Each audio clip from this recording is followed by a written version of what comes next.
নারীদের সাথে কঠোর হয়ে নারীদেরকে কখনোই আয়ত্তে রাখা যায় না।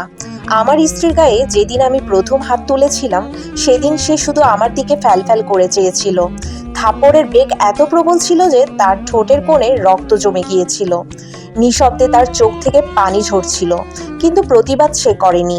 আমি তার চোখের পানি দেখে গলে যাইনি, বরং আরো কঠোর হয়ে উঠেছিলাম। এরপর থেকে দেখলাম সে বাড়ির সকল কাজগুলো মন দিয়ে করছিল।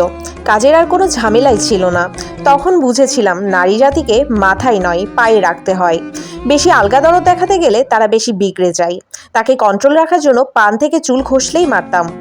এক সময় দেখলাম আমার স্ত্রী আর চঞ্চল নেই। প্রয়োজন ছাড়া আমার সাথে আর কথাই বলে না, আর কোনো আবেগ দেখায় না। যা বলি তা বিনা বাক্যেই শুনে যায়। মাঝে মধ্যে মনে হতো আমি একটা রোবট নিয়ে বাস করছি। ওর হাসি মাখা মুখটা ভুলে গিয়েছিলাম। এক রাতে দেখি স্ত্রী আমার পাশে নেই। আমি মনে করেছিলাম হয়তো ওয়াশরুমে গেছে, কিন্তু অনেকক্ষণ সময় পার হয়ে যাওয়ার পরেও ও আসছিল না। এটা দেখে নিজের বিছানা থেকে উঠে গিয়ে দেখি সে ওয়াশরুমে নেই। বারান্দার দিকে যেতেই দেখি সে জায়নামাজ বিছিয়ে নামাজ পড়ছিল। তখন ৩:২৫ রাত, হয়তো তাহাজ্জুদের নামাজ পড়ছিল। অনেকক্ষণ তাকিয়ে তাকিয়ে দেখলাম মোনাজাতের সময় সেজদা হয়ে ফুপিয়ে ফুপিয়ে কান্নার আওয়াজ শুনতে পেলাম। তার কান্না কখনোই আমার অন্তর অবধি পৌঁছায়নি। আগে অল্প কিছু হলে প্যাচ প্যাচ করে কেঁদে ফেলতো। বড্ড বিরক্ত লাগতো আমার। কিন্তু এই নামাজে কান্না দেখে কেন যেন আমার অন্তরে ভয় ঢুকে গেল। এই কান্না আমাকে হিম করে দিল। পাঁজরে কেউ যেন আমায় আঘাত করেছে। আমার অনেক কষ্ট হচ্ছিল। আমি আর দাঁড়াতে পারলাম না, চলে আসলাম ঘরে। শুধু মাথার ভিতরে কাজ করছিল আল্লাহর কাছে কি এমন চাইছিল যে ফুপিয়ে ফুপিয়ে কাঁদছে সে। পরদিন সন্ধ্যায় দেখলাম আমার স্ত্রী বারান্দায় বসে আকাশের দিকে তাকিয়ে আছে। আমি চুপচাপ তার পাশে গিয়ে বসলাম। আমাকে বসা দেখে সে উঠে চলে যেতে নিল। আমি তাকে বলি, কোথায় যাচ্ছ? সে ভীতু চোখে বলল, তুমি তো এই সময় চা খাও, আমি এখন চা করে আনছি। আমি তাকে বললাম, এখন আর চা লাগবে না, এখন তুমি আমার পাশে বসো একটু। আমার কথায় সে কিছুক্ষণ বোকার মতো চেয়ে রইল।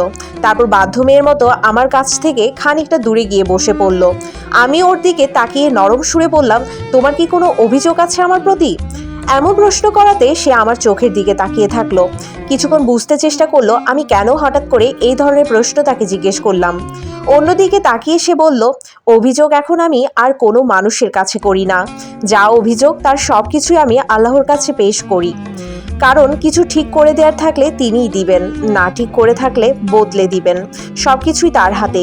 তাই কারো প্রতি অভিযোগ, রাগ, ক্ষোভ কিছুই নেই এখন আমার। তখন আমি তাকে বললাম, কাল রাতে নামাজে কি প্রার্থনা করছিলে যে এত কাঁদছিলে তুমি? সে আমার দিকে তাকিয়ে বলল, একটা সময় ছিল যখন আল্লাহর কাছে তোমাকে পাওয়ার জন্য প্রতিদিনই কান্না করতাম। এখনো ঠিক সেভাবে আল্লাহর কাছে চাই তোমার কাছ থেকে মুক্তি পেতে। আমার স্ত্রীর এই কথাটা সেদিন আমার খুব কলিজা ছেদ করেছিল।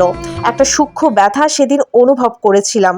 আমার মনে হচ্ছিল এ থেকে বেদনাদায়ক একটা কথাও আমার জন্য এই পৃথিবীতে এখন আর নেই। আমার স্ত্রীর চোখের কোণে তখন পানি ছিল। আমি তখন বুঝেছিলাম নারীকে কঠোর হয়ে কখনোই আয়ত্তে রাখা যায় না। মেয়ে মানুষ আল্লাহর কাছে অত্যন্ত প্রিয় এবং দামি, তাই পুরুষের কাছে সে দাসী নয়। ভালোবাসার, সম্মান, ধৈর্য, যত্ন দিয়ে নারীকে যেভাবে ইচ্ছে চালনা করা যায়। অবহেলা, অসম্মান, অযত্ন দিয়ে যেমন কিছু হাসিল করা যায় না, ঠিক তেমনি একটা রক্তে গড়া মানুষকেও আয়ত্তে রাখা যায় না। এখান থেকেই বোঝা যায় আমাদের সমাজে নারীরা পুরুষের কাছে কতটাই অবহেলার পাত্র। তাই যেসব পুরুষ তাদের স্ত্রীদের সাথে এরকম ব্যবহার করে থাকেন, তাদেরকে বলবো, আপনারা আপনাদের স্ত্রীদেরকে সবসময় মূল্য দিন, সবসময় সম্মান করুন। পরিস্থিতি যেমনই হোক, যাই হোক, নারীকে যদি আপনি সম্মান দিয়ে ভালোবেসে রাখতে পারেন, তাহলে সে আপনার জন্য রাজত্ব ছেড়ে চলে আসতে পারবে। যে নারী নামাজে বসে তার স্বামীর জন্য দোয়া করে, তার সুস্থতার জন্য দোয়া করে, সে স্বামী যদি তার সাথে এরকম ব্যবহার করে, তাহলে সে নারী তখন কি তার সুস্থতার জন্য দোয়া করবে, নাকি তার থেকে মুক্তি পাওয়ার জন্য দোয়া করবে? আপনারাই বলে যাবেন।